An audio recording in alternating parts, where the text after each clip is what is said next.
কাকা আসসালামু আলাইকুম। ওয়ালাইকুম আসসালাম। কাকা কেমন আছেন? ভালো আছি।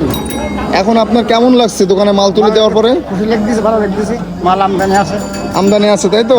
আর আগে দোকানদারি কেমন ভাবে করতেন? আগে মাল পাতি নিয়ে টাকা পয়সা নিয়ে কি করবো? আচ্ছা আচ্ছা, কতদিন ধরে দোকানদারি করছেন আপনি?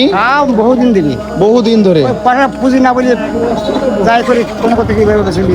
ও আচ্ছা আচ্ছা, তাহলে এখন কি আপনি ঠিক মতো দোকানদারি? হ্যাঁ, এখন ঠিক মতো দোকানদারি করবো। মাল বেশি বেশি কিনবো, এই মাল বেশি আবার মাল কিনবো। আপনার দোকানে তো অনেক মাল তুলে দিছি। অনেক মাল উঠেছে। অনেক মাল না? ইনশাল্লাহ দোয়া করবেন আমাদের জন্য, যেন আপনাদের মতো দোয়া মানুষের সব পাশে। সময় করবো।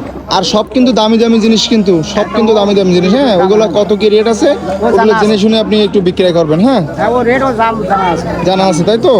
ঠিক আছে, এখন অনেক ভালো একটা দোকানদার মনে হচ্ছে আপনার, যে মনে হচ্ছে একটা দোকানদারি করতেছেন, মাল আছে দোকানে, আপনার দোকানদারি ভালো ভালো লাগবে আর কি। তো দোয়া করবেন আমাদের জন্য কাকা। আসসালামু আলাইকুম। ওয়ালাইকুম আসসালাম।